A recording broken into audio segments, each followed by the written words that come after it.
They laughed first, that loud, careless kind of laughter people use when they're afraid of something they don't understand. They pointed, they mocked, they called it impossible, called you impossible.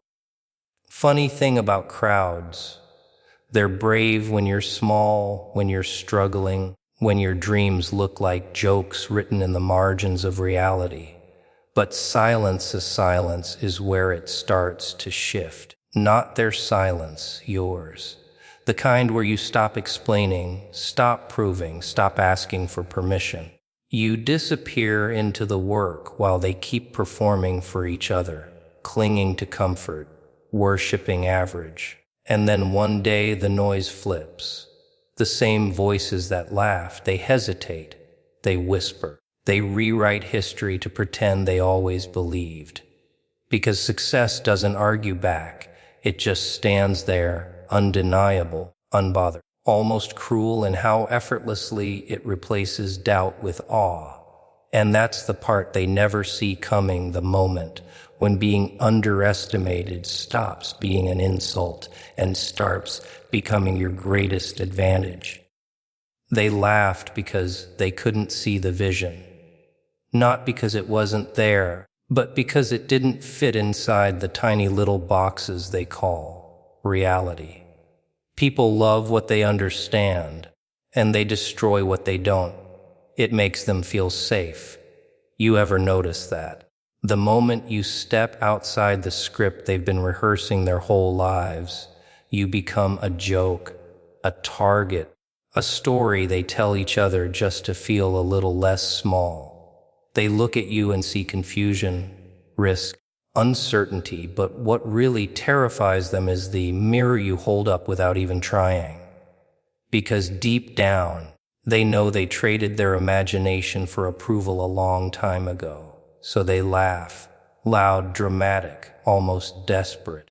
Not because it's funny, but because if they stop laughing for even a second, they might have to admit that you're doing something they never had the courage to attempt. And courage, oh, that's expensive. Costs comfort, costs sleep, costs relationships, costs sanity. Most people aren't willing to pay that price, so they mock the ones who do. It's cheaper that way. Easier to label you crazy than to question their own limitations. Easier to point fingers than to build something with their own hands. And you stand there, right in the middle of it, holding on to something they can't even see. A vision. Not a dream, not a wish, not some soft little fantasy, a vision. Something sharp. Something that cuts through doubt and keeps you awake at night. Something that doesn't ask for permission. And that's the part that makes them uncomfortable. Because you're not asking them to believe. You're not begging for validation. You're just moving, quietly, steadily, like you've already seen the ending and you're just walking toward it. They call it unrealistic. They say it's impossible. They throw around words like failure, like warnings dressed up as advice. Be careful. Be practical. Think logically. It all sounds so reasonable, doesn't it? That's the trick. Mediocrity always sounds reasonable. It whispers instead of shouts. It feels safe, familiar, acceptable. And that's exactly why it traps so many people. Because the moment you start listening to that voice, your vision starts shrinking to fit their comfort zone. But here's the joke, the real joke. They're not laughing at you. Not really. They're laughing at the idea of you succeeding. Because if you do, it breaks the entire illusion they've built their lives around. It proves that the rules they followed weren't laws, just choices.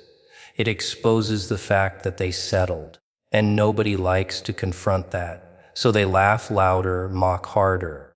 Push you back into the box they escaped from without even realizing it was a cage. And every laugh, every smirk, every sarcastic comment, it either weakens you or sharpens you. That's the decision. Because pressure doesn't destroy diamonds, it creates them. But only if you don't crack first. Only if you don't start believing the noise. Because once you do, the vision fades. It gets blurry, uncertain, negotiable. And the moment your vision becomes negotiable, you've already lost. Not to them, to yourself. So let them laugh. Let them misunderstand. Let them build their little narratives where you're the punchline. Because while they're busy performing for each other, chasing approval like it's oxygen, you're building something they can't measure, can't predict, can't stop. And the funniest part, they think they're watching your downfall, when in reality, they're standing front row to something they'll spend the rest of their lives pretending they always believed in. Silence is where real power is built, not the kind of silence that comes from fear, but the kind that grows when you finally stop performing for an audience that never mattered. People are addicted to noise, opinions, validation, reactions like it's oxygen. They talk. They post. They announce every tiny move as if saying it out loud makes it real. But the truth, the louder it gets on the outside, the emptier it usually is on the inside. Because real work, real transformation, it doesn't beg for attention. It hides. It sharpens itself in the dark, away from applause, away from doubt, away from all those eager spectators waiting for you to slip.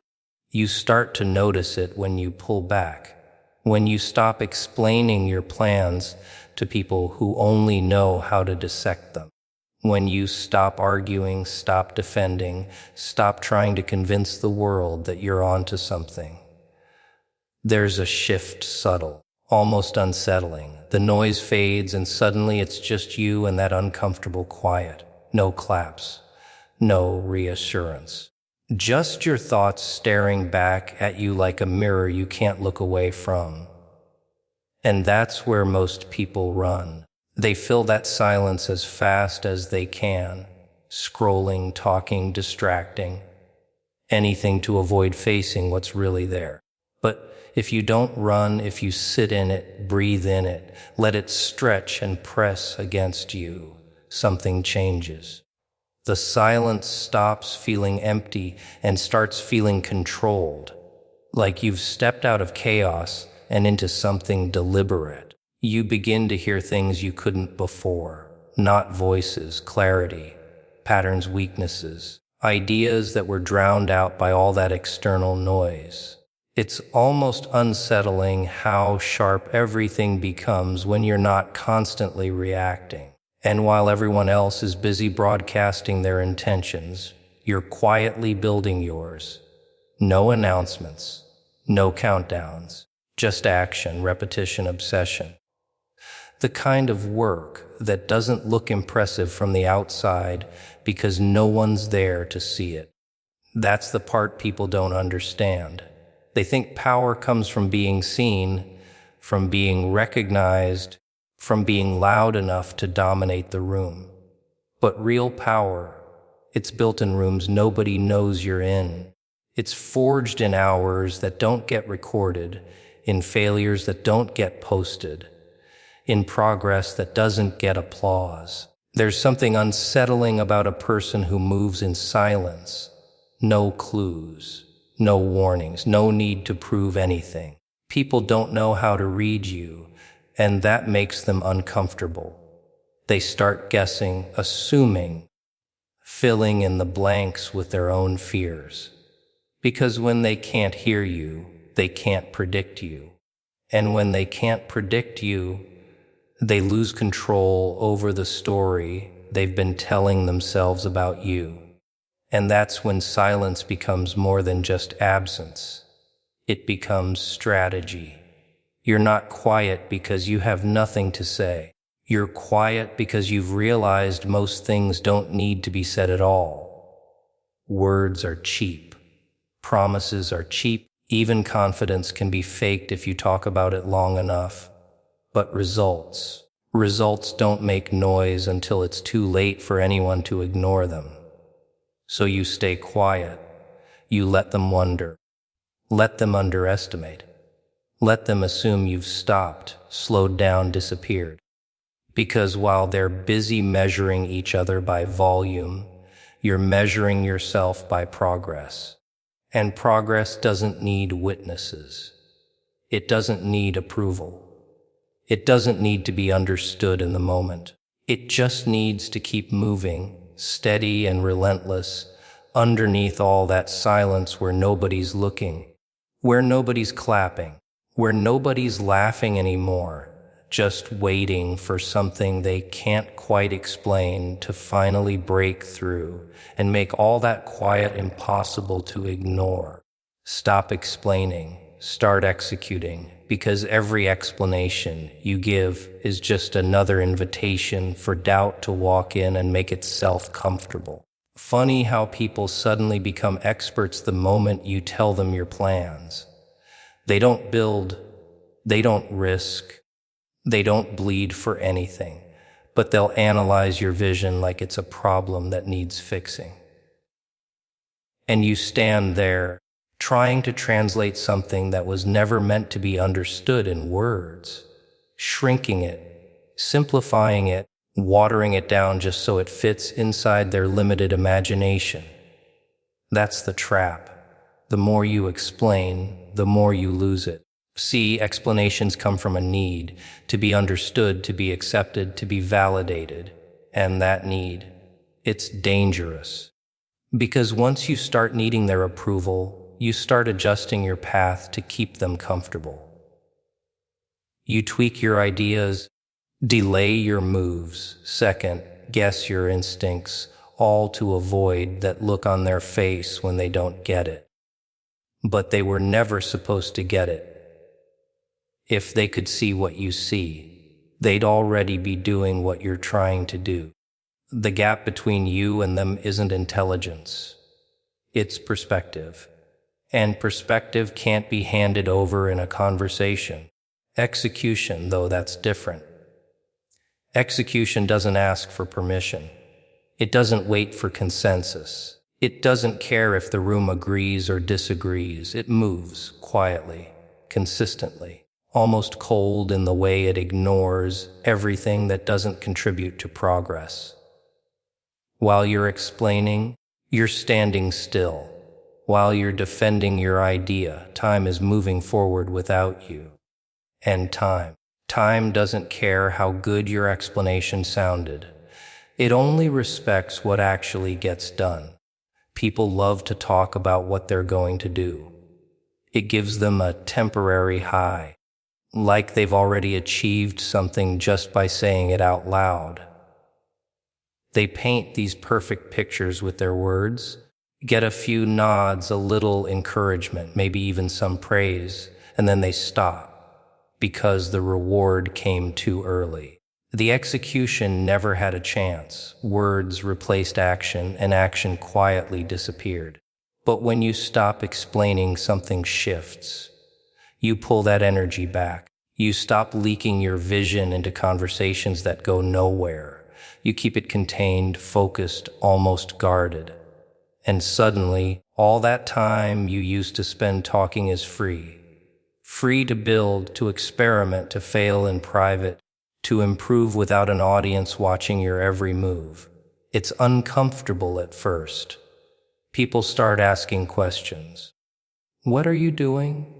What's your plan? And when you don't answer the way they expect, they get uneasy. Because they've been trained to measure seriousness by how much someone talks about it. And you don't. You just keep moving. There's a certain kind of fear in not knowing what someone is up to. It makes people restless. They start filling in the blanks with their own assumptions. Maybe you gave up. Maybe you changed direction. Maybe you weren't serious after all. Let them think that. Because while they're busy guessing, you're building something real, something that doesn't need a speech to justify its existence. Execution has a rhythm to it. It's repetitive, sometimes boring, often invisible. No dramatic announcements, no constant updates, no need to prove anything in real time. Just progress stacking quietly, piece by piece, until it reaches a point where it can't be ignored anymore.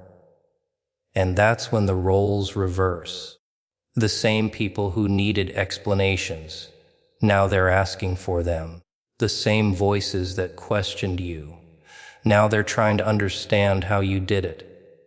And the irony, by the time they're ready to listen, you don't feel the need to explain anything anymore. Being underestimated is an advantage, but only if you're ruthless enough to see it that way. Most people take it personally. They feel disrespected, overlooked, dismissed, like the world owes them recognition just for showing up with potential. That's where they lose.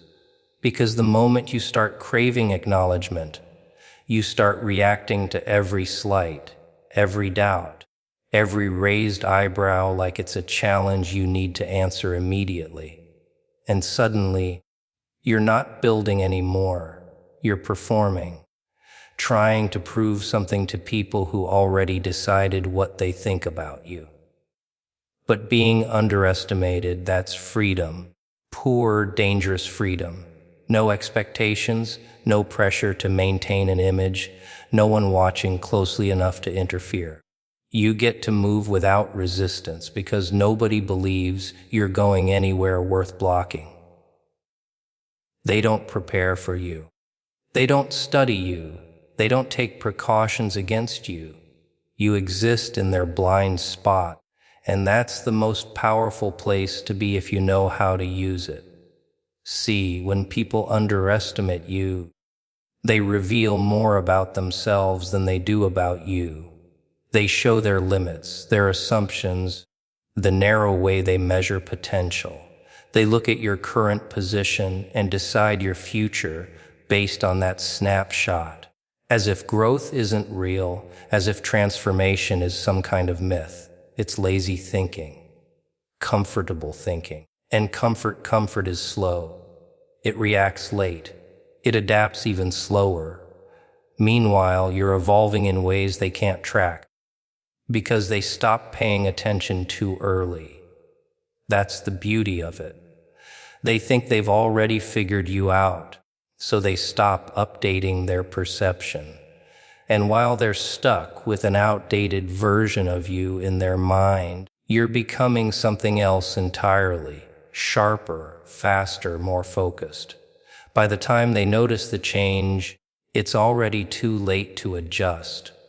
But here's the catch: being underestimated only works if you can control your ego. Because your ego hates it. It wants recognition now. It wants to correct people, to show them they're wrong, to demand respect before it's earned. And if you give in to that, you destroy the advantage. You make noise.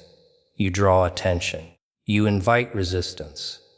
Suddenly, people start watching you, analyzing you, preparing for you. You go from invisible to predictable, and predictable is easy to stop. So you have to stay quiet. Let them think you're smaller than you are. Let them believe their own assumptions. It's not about playing weak. It's about playing long. Because while they're underestimating you, they're also underestimating the time you've been putting in, the skills you've been building, the discipline you've been sharpening when nobody cared enough to look. They think they're ahead because they're louder, more visible, more recognized, but visibility isn't the same as progress. There's something almost unsettling about the moment it flips, when the underestimated version of you no longer exists, but they're still treating you like it does. You see it in their hesitation, their confusion, the way their confidence starts to crack when reality doesn't match their expectations. They didn't prepare for this version of you.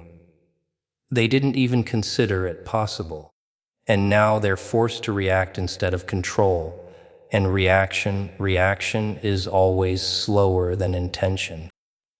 That's when the advantage shows itself fully. You're already moving at a pace they can't match, operating with a clarity they didn't think you had, making decisions without needing their approval or validation. And they're stuck trying to catch up to a story they wrote too early, realizing too late that they misread you from the very beginning. Consistency beats noise and opinions every time, without asking for permission, without needing applause, without even announcing that it's happening. People are obsessed with moments, big, loud, dramatic moments that look impressive from the outside. They chase spikes of motivation, bursts of energy, flashes of inspiration that make them feel unstoppable for a few hours, maybe a few days if they're lucky. And then it fades. It always fades.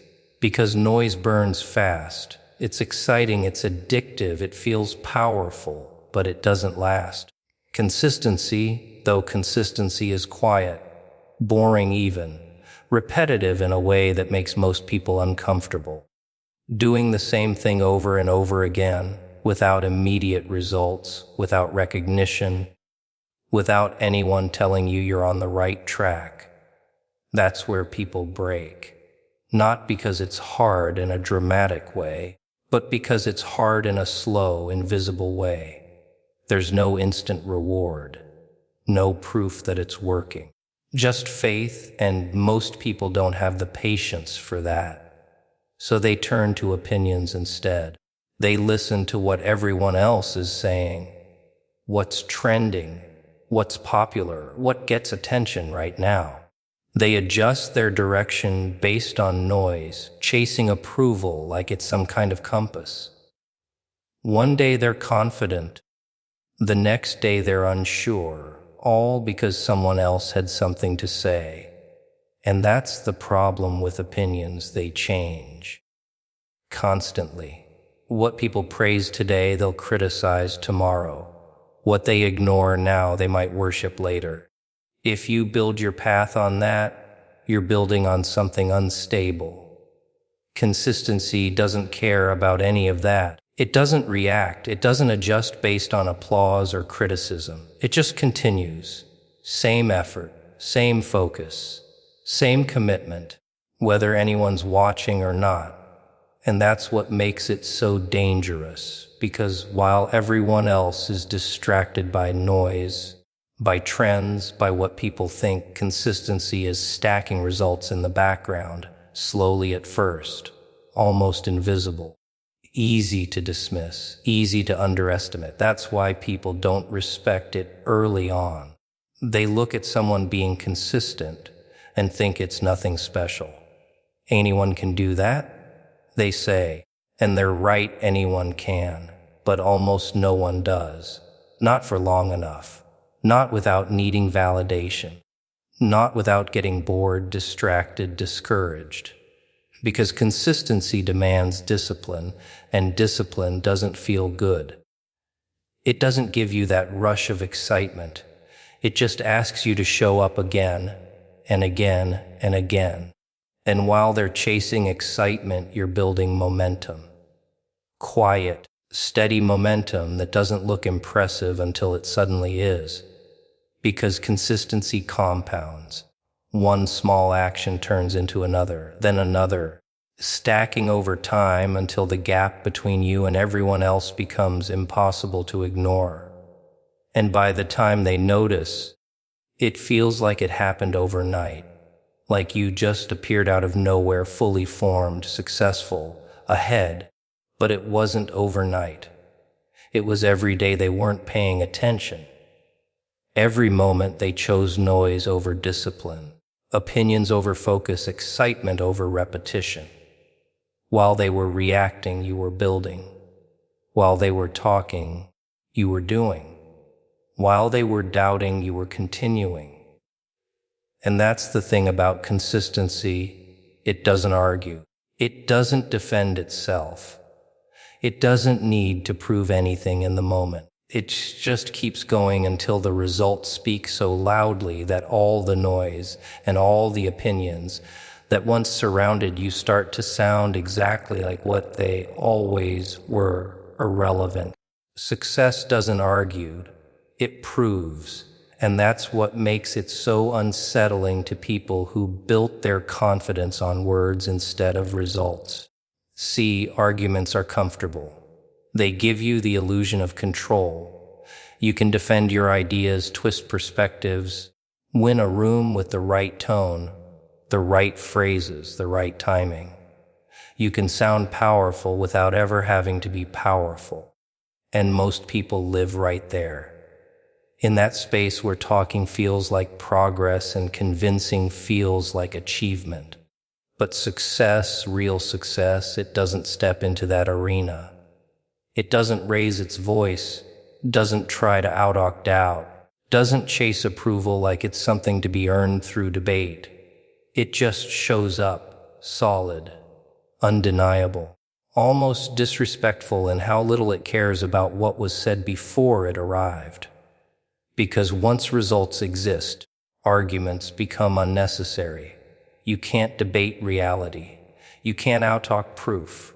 You can only stand there and deal with it. That's why people get so uncomfortable when they see it. Because all those conversations, all those opinions, all those carefully crafted judgments they made about you, they collapse in an instant. Not slowly, not politely, just gone. Replaced by something they didn't prepare for. And there's no way to recover from that with words. You can't explain it away. You can't twist it to fit your narrative. You either accept it or you look foolish trying to deny what's right in front of you. And the strange part, success doesn't even try to embarrass anyone. It's not emotional. It's not reactive. It doesn't hold grudges or replay old conversations. It doesn't say, "I told you so." It doesn't need to.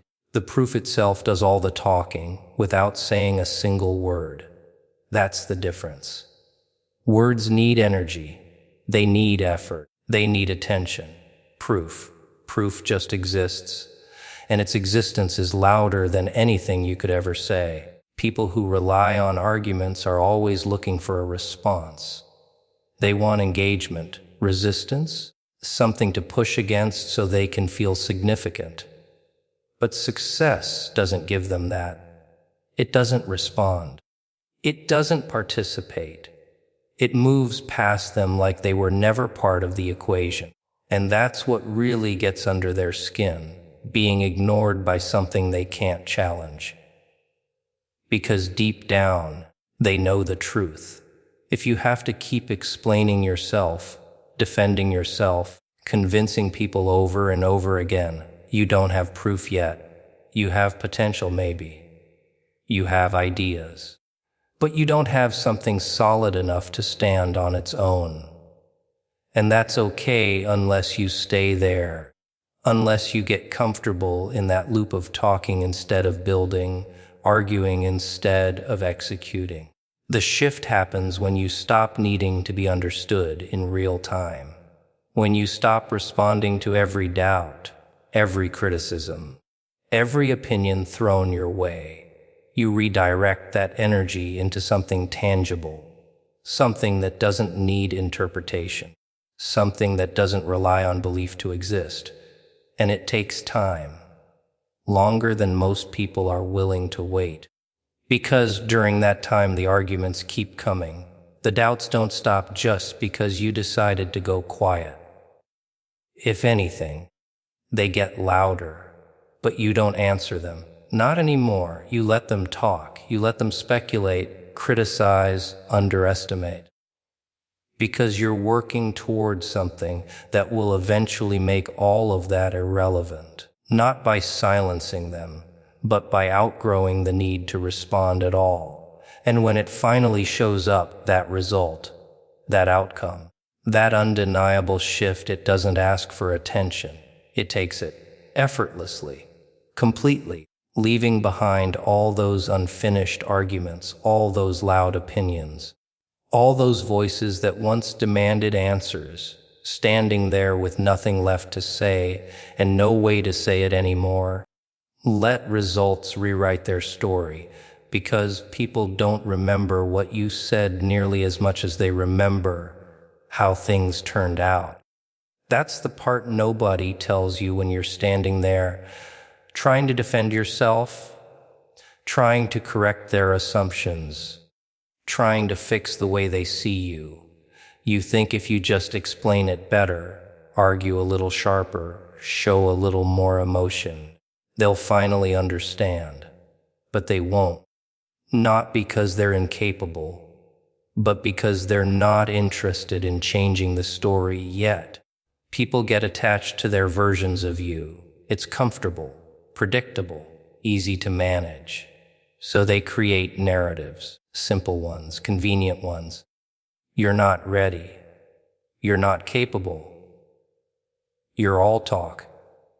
It helps them make sense of you without having to think too hard. And once that story is in place, everything you do gets filtered through it.